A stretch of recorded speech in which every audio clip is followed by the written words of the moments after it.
Hi friends, ಎಲ್ರಿಗೂ ನಮಸ್ಕಾರ. ನಂದು ಪ್ರಪಂಚ ಯೂಟ್ಯೂಬ್ ಚಾನಲ್ಗೆ ಸ್ವಾಗತ. ಹೇಗಿದ್ರು ಈಗ ಅಲಸಂದೆ ಕಾಳು ಸೀಸನ್ನಲ್ಲಿ ಈ ಥರ ಒಂದ್ಸಲನಾದರೂ ವಡೆ ಮಾಡ್ಕೊಳ್ತೀವಿ. ತುಂಬಾ ಚೆನ್ನಾಗಿರುತ್ತೆ. ನೀವು ಒಂದ್ಸಲ ಟ್ರೈ ಮಾಡಿ. ಈಗ ರೆಸಿಪಿ ನೋಡೋಕ್ಕಿಂತ ಮುಂಚೆ ಯಾರೆಲ್ಲ ನನ್ನ ಚಾನಲ್ನ ಇನ್ನೂ ಸಬ್ಸ್ಕ್ರೈಬ್ ಮಾಡ್ಕೊಂಡಿಲ್ಲ, ಪ್ಲೀಸ್ ಸಬ್ಸ್ಕ್ರೈಬ್ ಮಾಡ್ಕೊಂಡು ನೋಡಿ. ಇವಾಗ ಅಲಸಂದೆ ಕಾಳು ವಡೆಗೆ ಏನೇನು ಬೇಕು ಪದಾರ್ಥಗಳು ಅಂತ ನೋಡ್ಕೊಳ್ಳೋಣ. ಅಲಸಂದೆ ಕಾಳು ವಡೆ ಮಾಡ್ಕೊಳ್ಳೋದಕ್ಕೆ ನಾನಿಲ್ಲಿ ಒಂದು ಅರ್ಧ ಕೆಜಿಯಷ್ಟು ಅಲಸಂದೆ ಕಾಳನ್ನ ಈ ರೀತಿ ಬಿಡಿಸಿ ಬಟ್ಲಲ್ಲಿ ಇಟ್ಕೊಂಡಿದ್ದೀನಿ. ಹಾಗೆ ಒಂದು ದೊಡ್ಡ 4 ಈರುಳ್ಳಿನ ಈ ರೀತಿ ಸಣ್ಣದಾಗಿ ಹೆಚ್ಚಿಟ್ಕೊಂಡಿದ್ದೀನಿ.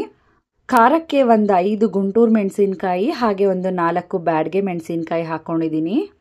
ರುಚಿಗೆ ತಕ್ಕಷ್ಟು ಉಪ್ಪು, ಹಾಗೆ ನಾನಿಲ್ಲಿ ಸ್ವಲ್ಪ ನುಗ್ಗೆ ಸೊಪ್ಪು ಹಾಗೆ ಸಬ್ಸಿಗೆ ಸೊಪ್ಪು ಕರಿಬೇವನ್ನ ಈ ರೀತಿ ಸಣ್ಣದಾಗಿ ಹೆಚ್ಚಿಟ್ಕೊಂಡಿದ್ದೀನಿ. ವಡೆ ಮಾಡ್ಕೋಬೇಕಾದ್ರೆಲ್ಲ ನುಗ್ಗೆ ಸೊಪ್ಪು ಹಾಗೆ ಸಬ್ಸಿಗೆ ಸೊಪ್ಪು ಹಾಕೊಳ್ಳಿ, ತುಂಬಾನೇ ರುಚಿಯಾಗಿರುತ್ತೆ. ಹಾಗೆ 1 ಸ್ಪೂನ್ ಅಷ್ಟು ಜೀರಿಗೆ ತಗೊಂಡಿದ್ದೀನಿ, ಸ್ವಲ್ಪ ಕೊತ್ತಂಬರಿ ಸೊಪ್ಪು, ಹಾಗೆ ನಾನಿಲ್ಲಿ 2 ಇಂಚಷ್ಟು ಚಕ್ಕೆ ತಗೊಂಡಿದ್ದೀನಿ, ಒಂದು 8ರಿಂದ 10 ಲವಂಗ ತಗೊಂಡಿದ್ದೀನಿ.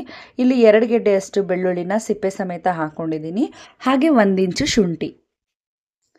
ಇವಾಗ ಮೊದಲು ಒಂದು ಮಿಕ್ಸಿ ಜಾರ್ಗೆ ಅಲಸಂದೆ ಕಾಳೆಲ್ಲ ಹಾಕೊಂಡು ಸ್ವಲ್ಪ ಗ್ರೈಂಡ್ ಮಾಡ್ಕೊಳ್ಳೋಣ.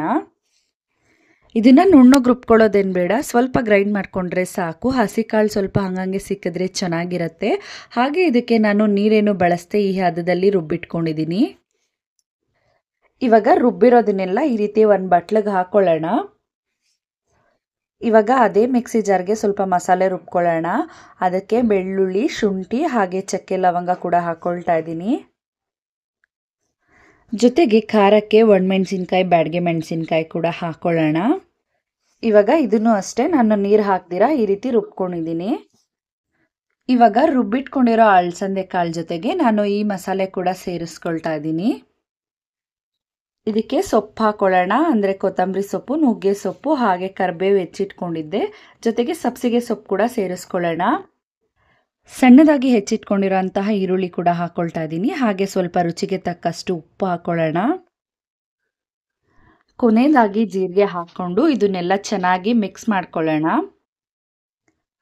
ನಾವು ವಡೆ ಕಟ್ಟ ಹದದವರೆಗೂ ಬರೋವರೆಗೂ ಈ ರೀತಿ ಚೆನ್ನಾಗಿ ಕಲಿಸ್ಕೋಬೇಕು.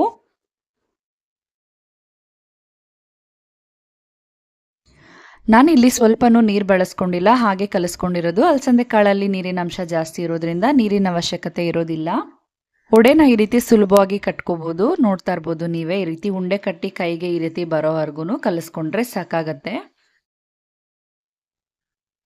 ಇಲ್ಲಿ ಒಂದು ಬಾಣಲಿಲಿ ಎಣ್ಣೆ ಕಾಯಕ್ಕಿಟ್ಟಿದ್ದೆ. ಸ್ವಲ್ಪ ಎಣ್ಣೆ ಚೆನ್ನಾಗಿ ಕಾದ್ಮೇಲೆ ಈ ರೀತಿ ವಡೆ ತಟ್ಬಿಟ್ಟು ಹಾಕೊಳ್ಳೋಣ.